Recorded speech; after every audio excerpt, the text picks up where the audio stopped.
6:50 back with your top stories this Monday in our Smart Start and news breaking overnight. 3 homes all right next to each other hit with gunfire in the same Rochester neighborhood. It happened around 12:30 on Locust Street near Dewey Avenue. RPD says officers got on scene, then they heard even more gunshots in the area. No one was injured in all this, and no suspects are in custody. We're still following all the major cleanup efforts underway across the southern part of the state, mainly the southern tier, after last week's devastating rainfall.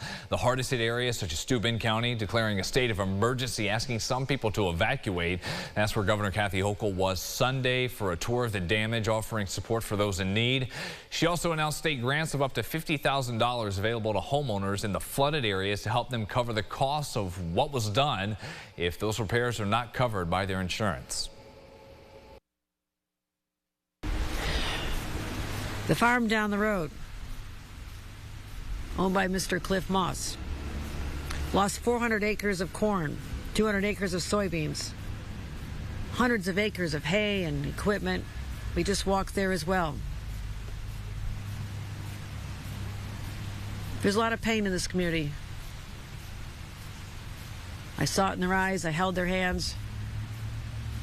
And sometimes people feel like government is not going to listen. I said, we're here. We're not going anywhere.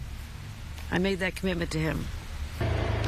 The Red Cross is also out on Main Street in Canisteo handing out cleanup kits and water bottles to those in need. The United Methodist Committee on Relief will be doing that again today from 9 to 6. Plus, state mobile vans will be in town offering support for those filing their insurance claims. Just a frightening scene for a woman in Manchester. She was looking for a lost pet when she slipped and fell 20 feet down in a well in her backyard on LaRue Road. Happened late Sunday afternoon. The woman had already been down there standing in waist-deep water for about 45 minutes before crews arrived on scene. Then it took another hour or so to get her out. She fell into the hole, and it was a period of time before the family started to look for her and could not locate her, and then the husband heard her screaming from the hole. The main concern that we had from being about 25 feet in that hole was the instability of the surface material around the hole, that we did not want to fall on her and further injure her. Thankfully, all things considered, the woman is doing all right. She does have some scrapes and bruises. She did go to the hospital to be checked out for further evaluation. New this morning as we look ahead. Today in a federal courtroom in Syracuse, it is the sentencing for Pittsford native and former student at Cornell, Patrick Dye. Dye previously pleaded guilty to making violent anti-Semitic threats online. In doing so, he admitted to posting various graphic messages against Jewish people, including calling for the deaths of every Jewish person there on campus. The 21-year-old, we're told, has since been diagnosed with autism, which his public defender argues offers some context for his mental state when this happened. He's due in court to get his formal sentencing at noon. Also in court, one of the 2 women charged in a deadly shooting in Rochester. Police found the victim in this case, 42-year-old Leonard Davis, dead behind the wheel of a car at the scene of a crash on Congress Avenue. This homicide in September of 2022. There was also a woman and a 10-year-old in the car at the time of the shooting. Police later ID'd 36-year-old Dominique Glenn as one of the suspects. Police say Glenn shot Davis at a family gathering, then fled to Atlanta with Shaquila Lindsay. Both are charged with murder and gun charges.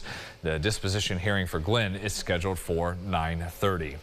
Your sunrise traffic here at 6:53. We're looking okay out on the main expressways covering the Rochester Metro Thruway. If that is your commute this morning, looking all right. Getting out to Victor. Keep in mind they've got some repaving going, a multi-million-dollar project just getting going, headed out east of Victor. So keep that in mind if you're headed towards the Syracuse area.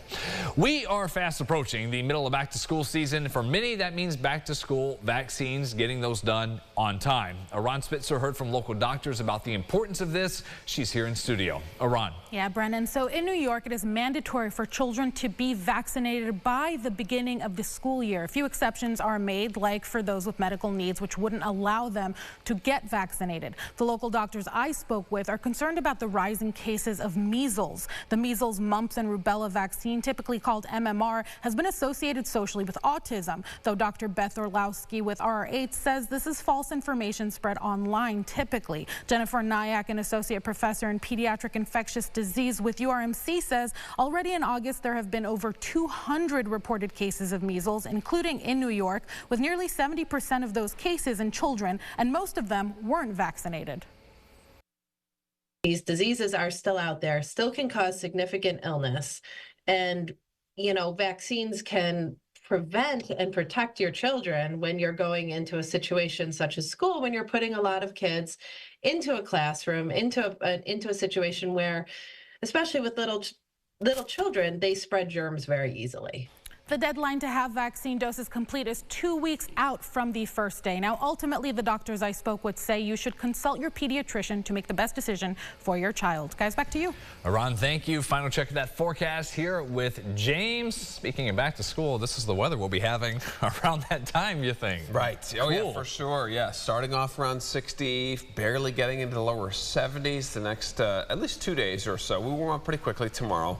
We'll be running into the upper 70s. But otherwise, just a scattered shower or two for you today. Most of the day is dry, and then a real nice dry stretch through Thursday. Just hope I could fix that weekend forecast. Not looking great with showers and storms over the weekend. As long as it stays scattered, we can cross our fingers for that. We'll have updates on your weather and news in 30 minutes. CBS Mornings coming your way.